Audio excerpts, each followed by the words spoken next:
জিব্রাইল আমার পয়গম্বর ইউসুফকে তার ভাইয়েরা কূপে ফেলে দিয়েছে, তিনি পানিতে পৌঁছার আগে আগে তুমি গিয়ে তাকে তুলে ধরো। তো ফেলে দেওয়ার পর তুলে ধরার আদিষ্ট হলাম। আমি সিদরাতুল মুনতাহা থেকে জমিনের কেনানের কূপে এসে তাকে তুলে ধরেছি, তখনও তার পা মোবারক পানি পর্যন্ত পৌঁছতে পারেনি। একজন মানুষকে কূপে ফেলে দিলে পানি পর্যন্ত পৌঁছতে অন্তত ঘন্টা 10 তো লাগার কথা, ফেলে দেয়া মাত্রই তো পানিতে পৌঁছবে। এর আগে জিবরিল আমিন আলাইহিস সালাম এসে হাজির, তার পা মোবারকও পানিতে পৌঁছতে পারেনি। গতিটি কেমন? এমন গতি হবে না বা কেন? আমরা আন্তর্জাতিক প্লেনে উড়ি, প্লেন 2খানা পাখা দিয়ে উড়ে। পাখা লম্বা হবে হয়তো 100 হাত, চৌড়া হবে হয়তো 30 হাত। এই 100/30 হাত 2খানা পাখা দিয়ে ওড়ে ঘন্টায় 1 থেকে 1500 কিলোমিটার গতিতে। হযরত জিবরিল আমিন যে ওড়েন তার পাখাটি কত বড়? মুসনাদে আহমদ বিন হাম্বল একটি হাদিসের কিতাব আছে 52 খণ্ডের। এর হাদিয়া বর্তমানে প্রায় 1 লক্ষ টাকা। অনেকে মনে করে মৌলবীরা আমপারা পড়ে, আলিফ লাম মিম পড়ে, এই তো তাদের লেখাপড়ার দৌড় শেষ, এরা আর কি জানে। আমার বাচ্চার মেজু মামা জনাব মুফতি হামিদ জহিরি, ওনার এক ভক্ত এসে বলতেছে, হুজুর আপনার মাদ্রাসায় কি কি কিতাব লাগবে একটি লিস্টে দেন, আমি সব কিতাব খরিদ করে দিব। উনি জিজ্ঞেস করলেন অ্যামাউন্ট কত? রাগ হয়ে গেলেন। আপনি লিস্টে দিবেন, টাকার ব্যাপার তো আমার সাথে, আপনার দরকার কি? তারপরও জানলে ভালো হইত। কয় না, জানার দরকার নেই, আপনি লিস্টে দেন। উনি মাত্র 3টি কিতাবের লিস্টে দিলেন। আবারও রাগ করলেন, হুজুর কত কিতাব লাগবে? সব আমি কিনে দেব, আপনি 3 কিতাব লিখলেন। আগে 3 কিতাবের ব্যবস্থা করুন, বাকিটা পরে দিন। কোথায় পাওয়া যাবে? অমুক লাইব্রেরিতে। বেচারা গেছেন এক লাইব্রেরিতে। ভাই এই 3টি কিতাব আপনাদের লাইব্রেরিতে আছে? কয় জি আছে। আমি খরিদ করতে এসেছি, কিতাবগুলো দেন। কত টাকা সাথে নিয়ে এসেছেন? উনি আবারও রাগ করলেন, আমি তো কিতাব মুফত নিতে আসিনি, খরিদ করতে এসেছি। কত টাকা আমার সাথে? আপনাদের জানার কি দরকার, কিতাব দেন, আমি নিয়ে যাব। বেচারার রাগ দেখে ওনারা কিতাব নামানো আরম্ভ করলেন। এক মুসনাদে আহমদ বিন হাম্বল নামালেন 52 খণ্ড। ভদ্রলোক জিজ্ঞেস করতেছেন, আমি তো কিতাব নিব 3টি, এত কিতাব নামালেন কেন? ওইটা তো এক কিতাব, এই 52 খণ্ডের কিতাবে একটি। ওইটার দাম কত? তখন দাম ছিল 80,000 টাকা। দাম 80,000 টাকা।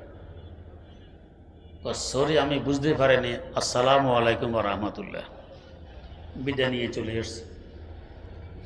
এসে হুজুরকে এসে বলল, হুজুর আপনার সাথে রাগ করলাম, ওদের সাথে গোসা করলাম, বেজত হয়ে ফিরে আসলাম। কই কি? এরা এক কিতাব নামায় বলে হাদিয়া 80,000 টাকা। আমি মনে করছি 2-4-5 হাজার টাকা হবে। সব কিতাব লিস্টে দিতে বললাম, বেকুব সেজে ফিরে আসলাম। তো এই মুসনাদে আহমদ বিন হাম্বলে একটি হাদিস বর্ণিত। একদিন রাসূল আকরাম সাল্লাল্লাহু আলাইহি ওয়াসাল্লাম জিজ্ঞেস করলেন, ও জিবরাইল আপনি তো মানুষের আকার আকৃতি নিয়ে আমার কাছে ওহী পৌঁছাইতে আসেন, আসলে আপনি কত বড়? আসল আকারে একটু দেখতে মন চায়। তিনি বললেন, তাহলে আপনি পূর্ব আকাশের দিকে তাকিয়ে থাকুন, আমি চেষ্টা করছি দেখা দেয়ার। এ বলে বিদায় নিলেন। রাসূলুল্লাহ সাল্লাল্লাহু আলাইহি ওয়াসাল্লাম পূর্ব আকাশের দিকে তাকিয়ে বসে রইলেন। দেখলেন আকাশ থেকে কালো রঙের একটি পর্দা নিচের দিকে নামতেছে। পর্দাটি নামতে নামতে জমিনে এসে ঠেকলো, উপরের দিক খালি হলো না। এভাবে আকাশ থেকে জমিন, দক্ষিণ মেরু থেকে উত্তর মেরু, পুরা খালি জায়গাটি বরফ হয়ে গেছে পর্দা দ্বারা। এরপর আবার পর্দাটি সরে যায়। এবার হুজুর দেখেন হযরত জিবরিল আমিন আগের ন্যায় মানুষের আকার আকৃতি নিয়ে হুজুরের সামনে হাজির। হুজুর বললেন, পূর্ব আকাশের দিকে তাকিয়ে থাকলে আপনাকে আসল আকারে দেখা যাবে, তাকিয়ে রইলেন, দেখা তো দিলেন না। কেন? কিছুই দেখেননি? একটি পর্দা দেখেছি মাত্র। কেমন দেখেছেন? ও দেখেছে আকাশ থেকে জমিনে নামলো, জমিনে এসে ঠেকলো, উপরের দিক খালি হলো না। এভাবে আকাশ থেকে জমিন, দক্ষিণ মেরু থেকে উত্তর মেরু, পুরা খালি জায়গাটি বড় হয়ে গেছে পর্দা দ্বারা। এই তো দেখলাম, আর তো কিছু দেখলাম না। হযরত জিবরিল আমিন বলেন, ও আল্লাহ রাসূল, এটি কোনো পর্দা ছিল না, ছিল আমি জিবরাইলের একখানা পাখা। এই একটি পাখাকে তার আসল আকার দিয়ে নামাইলাম, এতে আকাশ থেকে জমিন, দক্ষিণ মেরু থেকে উত্তর মেরু, পুরা খালি জায়গাটি বরফ হয়ে গেছে। আল্লাহ পাক এমন বিরাট বিশাল পাখা আমাকে দান করেছেন 600 খানা। বাকি 599টি পাখা কোথায় রাখবো সে জায়গা তো এখানে নেই। এমন বিরাট বিশাল 600 পাখা মেরে যিনি উড়বেন, তার উড়ার গতিটা কেমন হবে? এই গতিতে বেহেশতে উঠতেছেন আর দেখতেছেন। মিনিট নয়, ঘন্টা নয়, দিন নয়, সপ্তাহ নয়, মাস নয়, বছর নয়, কয়েক লক্ষ বছর উড়ার পর জিজ্ঞেস করলেন, আল্লাহ বেহেশতের ওই কিনারা আর কত দূরে? এবার চিন্তা করুন বেহেশত কত বড়। তো 10 দুনিয়া কেন, 10 লাখ দুনিয়া যদি নিম্নমানের বেহেশতকে দিয়ে দেওয়া হয়, জায়গার টান পড়বে? এই বেহেশতের অসংখ্য গণিত লক্ষ কোটি কিলোমিটার উপর দিয়ে বেষ্টনে দিয়ে আছে কুরসি। আল্লাহ পাক বলেন, ওয়াসিআ কুরসিয়্যুহুস সামাওয়াতি ওয়াল আরদ। কুরসি সকল আকাশ, সকল জমিনকে বেষ্টনে দিয়ে আছে। কুরসিটি কত বড়! এর অসংখ্য গণিত লক্ষ কোটি কিলোমিটার উপর দিয়ে বেষ্টনে দিয়ে আছে আরশ। আরশটি কত বড়! আরশ মানে সিংহাসন। যার সিংহাসন এত বড়, তিনি কেমন মহান! এই আরশে মোল্লার উপরে লেখা আছে গালাবাত রহমতি গজবি। আল্লাহ পাক বলেন, আমার রহমত আমার গজব থেকে অনেক বেশি। তার মানে ওইটা হইল রহমতের বেষ্টনী। আরশে মোল্লার চতুর্দিক দিয়ে হলো রহমতের বেষ্টনী, এটা নূরের দেশ। তার মানে আমাদের চতুর্দিক দিয়ে রহমতের বেষ্টনী আরশের উপর থেকে। আর আমাদের মধ্যে আছে আরেক রহমতের কেন্দ্র, রহমতুল লিল আলামিন সাল্লাল্লাহু আলাইহি ওয়াসাল্লাম। এখানে এক রহমতের কেন্দ্র, উপরে রহমতের বেষ্টনী, মধ্যখানে আমরা। না হয় যে পরিমাণ নাফরমানিতে গোটা দুনিয়া নিমজ্জিত, দুই দিকে রহমত না থাকলে এক ফোঁটা পানির উপযুক্ততা আমাদের আছে। তাই আল্লাহর এক ওলি বলেছিলেন, আয় রব তো কারিমি ও রাসূলে তো কারিমি, আয় রব তো কারিমি ও রাসূলে তো কারিমি, সদা শুকর কে হাসতে মুমিয়ানে তো কারিমি। আল্লাহ, তুমি এক মেহেরবান খোদা, তোমার হাবিব সাল্লাল্লাহু আলাইহি সাল্লাম আরেক মেহেরবান রাসূল। দুই মেহেরবানের মধ্যখানে আমরা। আশাবাদী ফেলে দিতে পারবে না।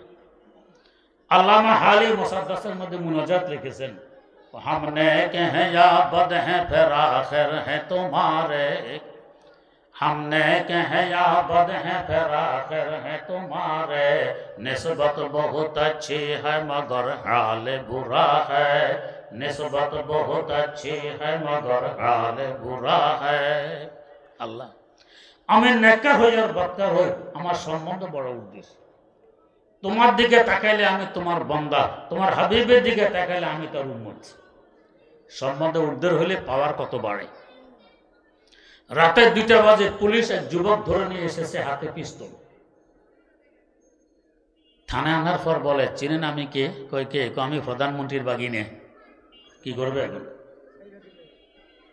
সসম্মানে ঘরে নিয়ে পৌঁছে দিয়ে আসবে, আপনি আরামে ঘুমান সম্বন্ধের কারণে। আর যদি আমি সমাদ আলীর ছেলে, তো ডান্ডা একটা তো মাটিতে পড়বে না। তো আল্লামা হালি বলে, আল্লাহ গুনাহগার তো ঠিক, সম্বন্ধ উঠবে, তোমার দিকে তাকাইলে আমি তোমার বান্দা, তোমার হাবিবের দিকে তাকাইলে আমি তার উম্মত। আশাবাদী ফেলে দিতে পারবে না। এই যে আশ্রমের উপর রহমতের দেশ, নূরের দেশ, সেখানে বসবাস করে আমাদের বাইরের 5 বস্তু। আমাদের কলব, আমাদের রূহ, আমাদের সির, আমাদের খফি, আমাদের আখফা, এরা থাকে নূরের দেশ, এরা নূরানি।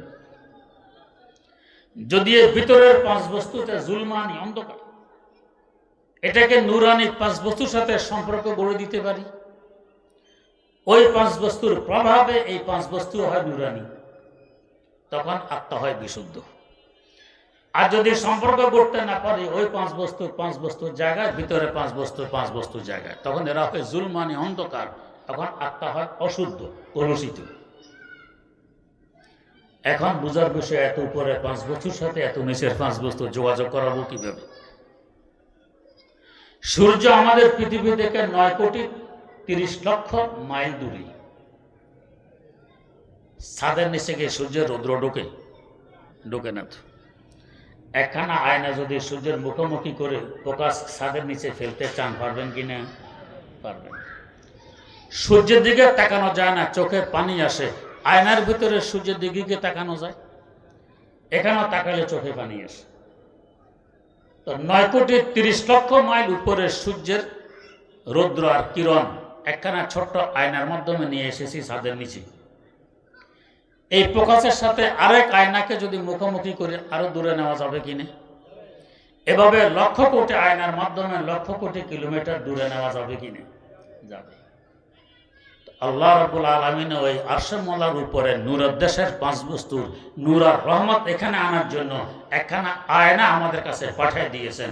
সে আয়না হলো মুহাম্মাদুর রাসূলুল্লাহ সাল্লাল্লাহু আলাইহি ওয়াসাল্লাম। এই আয়না পাঠিয়ে দিলাম, আয়নার মাধ্যমে সেখানে নূর তোমাদের কাছে এসে গেছে। ওই আয়নার মুখোমুখি 1,00,000 সাহাবায়ে কেরামের কলব, তাদের আয়না। এরা হয়ে গেছে আর সাহাবাতু কুল্লুহুম উদুল, সকল সাহাবী জান্নাতি। আহলুস সুন্নাহ ওয়াল জামাতের আকীদা কি? সকল সাহাবী জান্নাতি। মুফতি আজম বাংলাদেশ আল্লামা মুফতি মোহাম্মদ ফয়জুল্লাহ রহমতুল্লাহ আলাইহি লিখেছেন, কুল সাহাবারা দিলান ইয়ার জান জান্নাতি হাসতাম দে বেশক জুমলা শান দর হকে শাহ বদগুমানি হামাকুন নিজ গাহে বদজবানি হামাকুন জুমলা লগজি শাহে শাহ মাহফুজতে দা নসে কুরআন ও হাদিস মুদবরা। সকল সাহাবী জান্নাতি কেন? ওই আয়নার মুখোমুখি করতে পারছেন। সাহাবায়ে কেরামের কলবের মুখোমুখি আয়নার মুখোমুখি করেছেন তাবেঈনরা, তাদের মুখোমুখি তাবেঈনরা। তাই তারা হয়ে গেছে খায়রুল কুরুনে কারনি সুম্মাল্লাযিনা ইয়ালুনাহুম সুম্মাল্লাযিনা ইয়ালুনাহুম। এই 3 যুগ হলো স্বর্ণ যুগ। এমন যুগ জমিন কখনো দেখেনি, আকাশও কখনো দেখেনি। এভাবে বুজুর্গানে দ্বীনের কলবের মাধ্যমে আমাদের পর্যন্ত এসেছে সেই আরশে মওলার উপরে নূর এবং রহমত।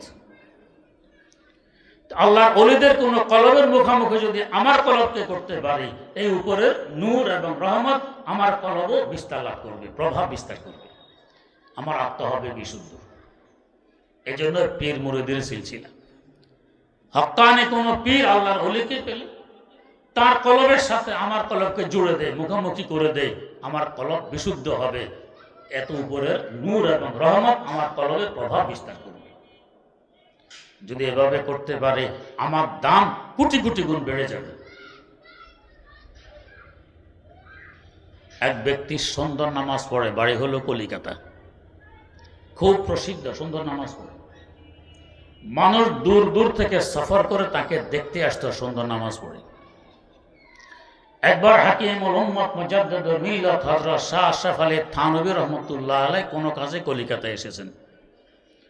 হযরতের কৌতূহল হইল, আমি একটু লোকটিকে দেখে আসি সুন্দর নামাজ পড়ে। লোকটি নামাজ পড়তে কলিকাতা আলিয়া মাদ্রাসার মসজিদে, হযরত এখানে এসেছেন। হযরতকে দেখে ইমাম সাহস করে না হযরতের সামনে নামাজ পড়া। বাধ্য হয়ে হযরত 2 রাকাত নামাজ পড়াইলেন। নামাজ শেষে ওই সুন্দর নামাজওয়ালা লোকটি বলছে, মানুষ বলা বলি করে আমি সুন্দর নামাজ পড়ি, এগুলো আমার নলেজে আছে। দূর দরাজ থেকে সফর করে আমাকে দেখতে আসে, তাও আমার অজানা নয়। মাওলানা থানভী আজ আমার এখানে এসেছেন আমাকে দেখতে, এটাও আমি জানি।